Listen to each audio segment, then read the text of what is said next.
How's it going, YouTube? It's Pilot Flame, and today we're back with another video, and we're going to be looking at the Final Fantasy XIV's level 73 dungeon, Dohn Mheg. This was the one that was shown at the media tours in North America and Europe.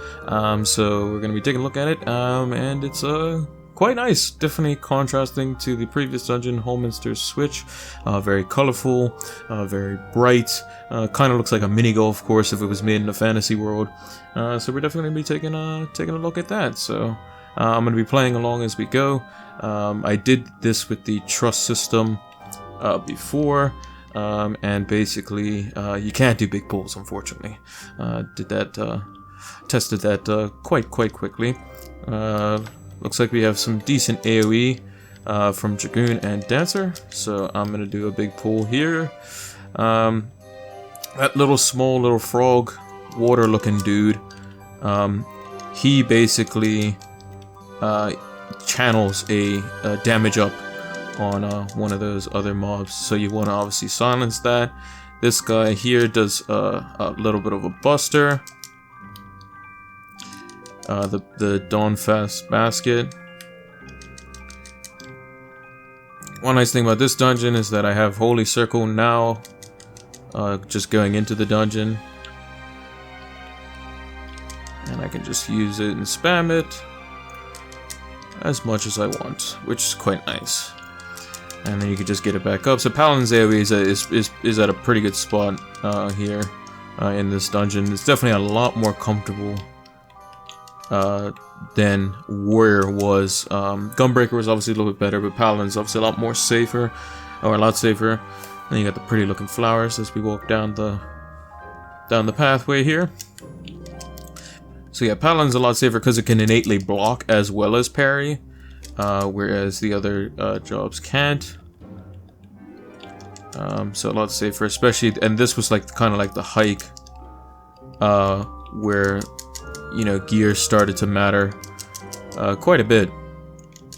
So yeah, but here, if you still have your max poetics gear from the Ffxiv raid too, you're more or less fine. In terms of cooldown rotation here, as a warrior, you know, home gang is basically useless. Raw intuition is more or less useless, because it doesn't last very long, and you just get smacked in this dungeon. Whereas Gunbreaker can rotate off Camouflage and Rampart, and then Nebula, and then it's Super Bolide. Whereas Paladin can rotate off of Rampart, healing itself, plus Sentinel, and then Hallowed Ground. So definitely a lot better, a lot safer. Whereas Warrior doesn't have any sustain, because remember, they removed Inner Beast, they removed Steel Cyclone, so you can't just heal yourself up, you know, super quickly. So the first boss, Ankhthon, the Lord of Lingering Gaze. His first ability he does is a Tank Buster, Candy Cane, so we're just going to mitigate that, which is Reprisal. It usually takes around half your health with no mitigation, so nothing too crazy. Then he uses Hydrofall, just an AoE, just need to dodge out of that. He's then going to do another AoE, which is just a jump. Usually it's fairly short range around the balls. And the next part is the most annoying mechanic, which is Land's Blood. So basically you'll see these little circles that just came up, and then the circles will go up again, but they go blue. And they're like slightly bluer than the previous ones. And you saw one just came under me, now it just went blue. And that's what happens when you get hit by it. You get stunned. So what happens is you basically need to move around and go where the circles just finished exploding. And basically you can more or less stay max melee around the boss, and you can still be able to DPS him even as a melee, assuming the RNG isn't complete crap for like the circles. But yeah, and then he just spams his mechanics, and then he has this one last one, which is just an AoE. Obviously just stack up as normal. In terms of cooldown rotations, for me, I found that you want to use your Sentinel and your Rampart on the first big pull, your Hollowed on the second big pull, and then you can see if you can get away with just using Rampart on the first pull, and then use Sentinel on the second pull. But that's obviously stretching it, and this is only assuming you have a white mage.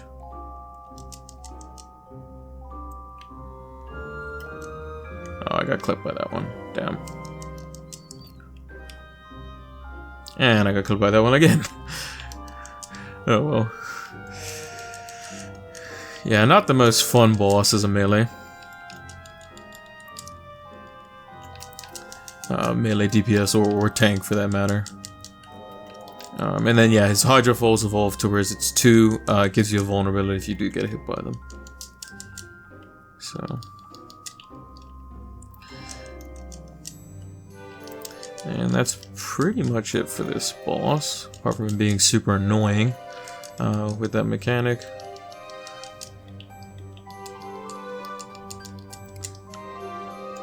And yeah.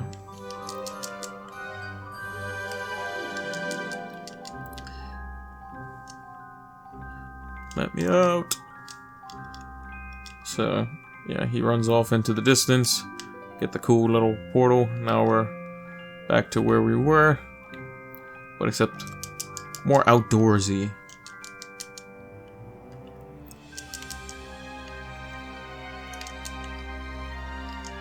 So, cool little waterfall over there. Really good, really scenic views.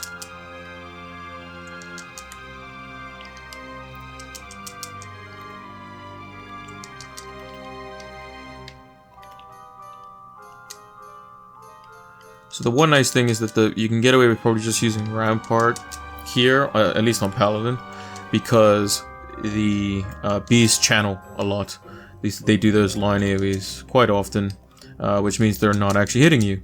So once you take the first set of their autos, then you're pretty much golden at that point.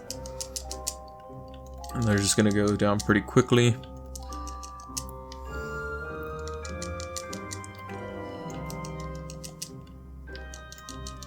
Next pull, however, Sentinel is going to be pretty important, and the reason I use Rampart first is because I wanted to get it back off cooldown, so when Sentinel runs out, there's not much time in between my Sentinel and my Rampart when doing big pulls. So this is the guy here, the Honey Hunter. He does a pretty good bit of damage. Yeah, the bigger mobs in this dungeon, they do like kind of a little mini buster. And then obviously you have these guys here, which do Watering Wheel, which you can just silence.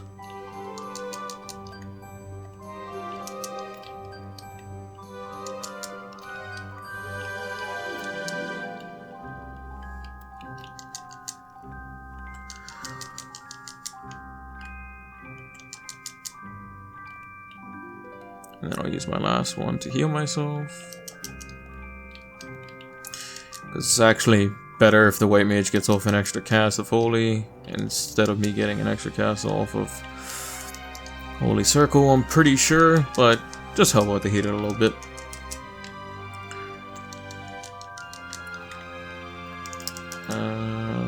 So yeah, that pool's pretty much gone. Making good time here with Dragoon Dancer. Dragoon does a very good amount of AoE damage now with its 3-part combo. And yeah, I haven't done this on Dark Knight, but apparently Dark Knight can just literally pull anything and it doesn't matter because it just has Blackest Night, which is super strong.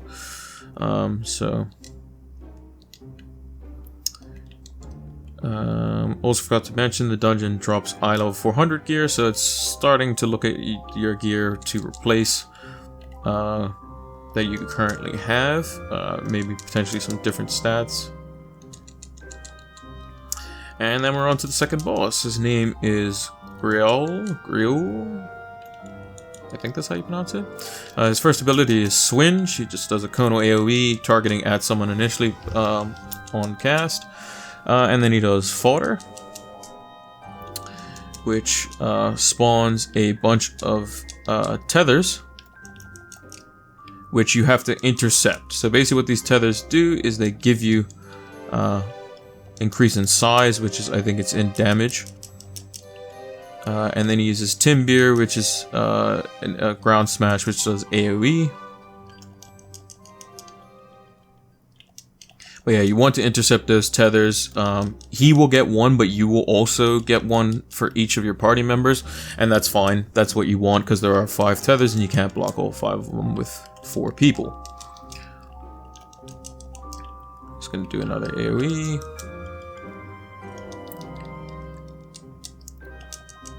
And then he does Coiling Ivy. So for Coiling Ivy, he basically is gonna root everyone here.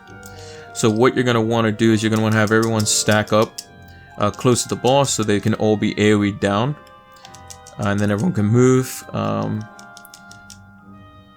what he does is, if they're not AoE down fast enough, you can potentially get caught in that swinge that he just did as well, because you'll be rooted.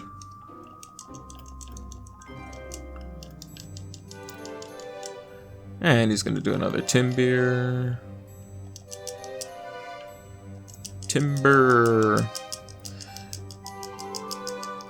And then he just rotates around those abilities, doing them slightly differently as the fight goes on.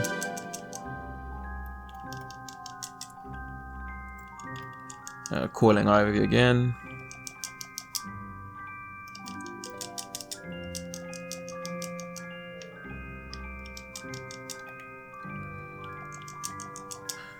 And another Timber. And then he also has the fodder tethers, which we have to block. And you actually see our character grow in size in a second here. So we get even bigger. Also, one thing to note, if you don't get enough tethers, he will basically, his AoEs will basically be lethal. And you want to be getting tethers, because if you aren't getting tethers, then you have to go back towards the ads that spawn the tethers in order to be able to latch onto him, because he gets taller and you're just staying short. So you know, you have to get closer to the ad in order for it to be able to actually latch the tether onto you, because it's height based. It's kind of annoying, but obviously if you're doing the mechanic right, you can stay on the boss the whole time, like I've done right now. So that's it for that dungeon there. Check out the gear, which I-400, some Dragoon gear there, or striking gear.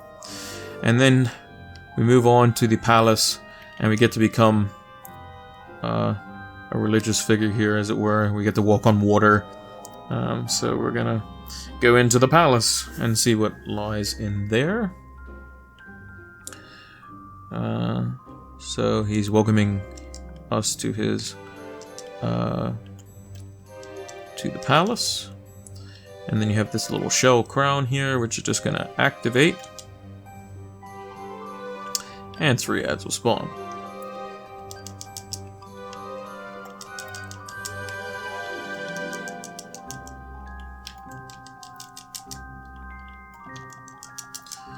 So just take them down as you normally would.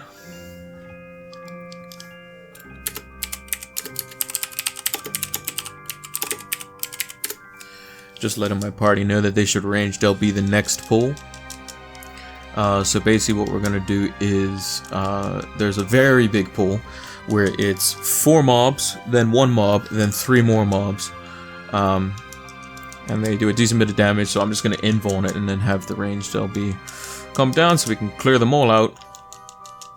Because there's two mobs that are horses. They do AoEs around themselves. These little frog dudes don't do the waterfall cast to buff them, so we can just ignore them. Dawn Fast Kelpie.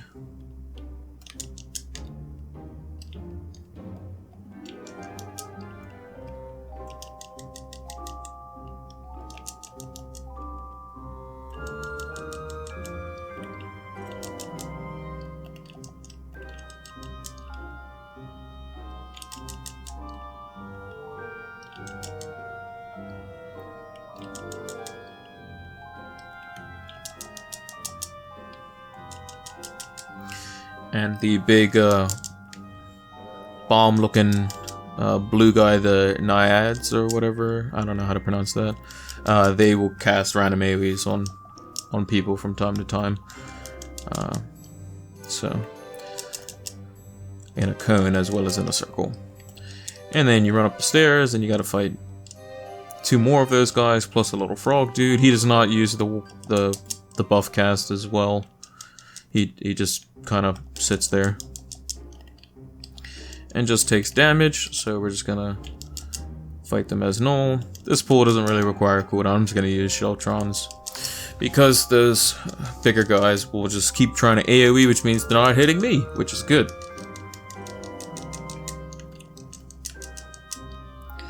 Also, another thing is that if you're coordinated enough with the tank, what you can do is you can set up some dots as the tank's pulling stuff. He invulns, and then you can stun all the stuff afterwards if you're on white mage, as an example. So, maximizing your cooldowns to their utmost potential. Looks like we got the rapier for the weapon. That's another thing that you'll also note. Similar to the Stormblood dungeons, there's a weapon drop in the last coffer before the final boss, as well as the boss also drops a weapon of its choice as well. They can be the same weapon in both coffers, unfortunately, but is nice when you can get 2 different weapons for your party. So. And then he transforms into Super Fancy Frog, Ankthon, the Lake Lord.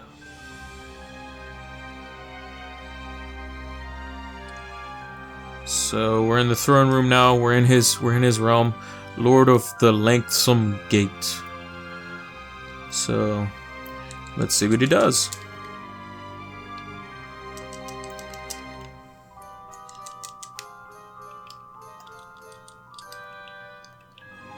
So his first ability is Crippling Blow. That's the cane strike you just saw on my head, which is a tank buster. He then does Virtuosic Carpaccio or something like that. Capriccio, something along those lines, which is just an AoE that gives a bleed. Imp Choir, just don't look at him because otherwise you turn into an imp. And then he does Toad Choir, which is the same thing as Halicarnassus, just a very wide cone that can turn you into a frog. I believe he does another Crippling Blow here. He does. And then I believe he does one last AoE before he jumps. Oh no, he does the jump first.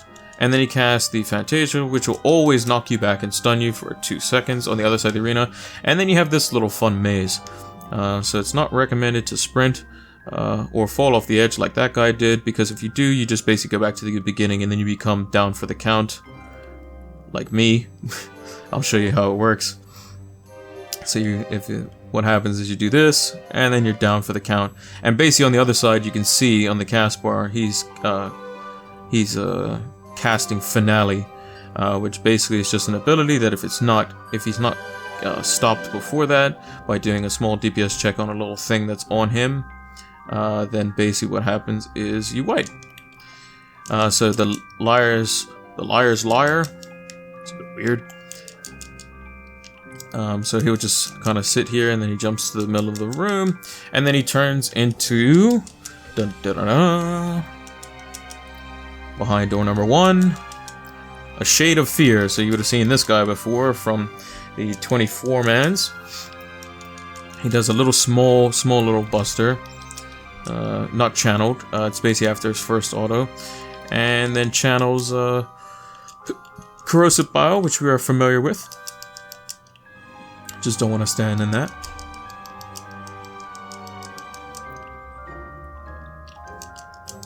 So what he'll do is he'll do 1 auto, and then he's going to hit me with the little small buster, like that, the little spit. And then the Flailing Tentacles, like we've seen before. So all this is mechanics that we would have seen having done past content. Nothing too out of the ordinary there. Does Corrosive Bile again.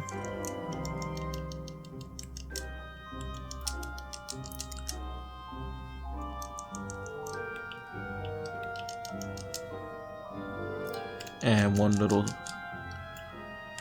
last hit, and then he goes back to his frog form. He's going to use Crippling Blow. I'm going to cool down accordingly.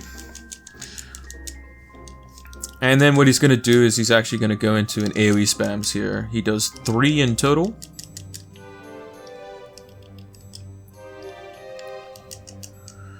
And they all give bleeds. Virtuosic Capriccio, I think would be how it's pronounced. I believe that's Italian or something. All of which give bleeds, so obviously having Medica 2 running or Aspected Helios or something of that nature, Whispering Dawn is obviously recommended. Then he does an Imp Choir, which you just look away from like you did before. And then does Toad Choir. He will always do the back-to-back, the choirs. Unfortunately, our Dragoon has turned himself into a frog. Unluckily for him. I think it's 7 seconds. So basically after that, what you'll see is that he actually turns himself into a frog for a brief second and then goes back to spamming AoEs. So yeah, that's pretty much it. Really fun last fight. Obviously super annoying if everyone just runs off the edge. Yes, super aesthetically pleasing dungeon for sure. Definitely one that people were happy with at the media tour. Your comrades coming back and welcoming you through or holding your hand through the dungeon, as it were, in theory. So let's see what gear we got. We got a machinist gun, don't need that. Got a ring, which I already have, and then you get I got the music. All right, nice. So that's gonna do it for this one. Thank you all for watching. Make sure to like, favorite, and subscribe if you haven't done so already. And yeah, we'll see you in the 75 dungeon. Take care.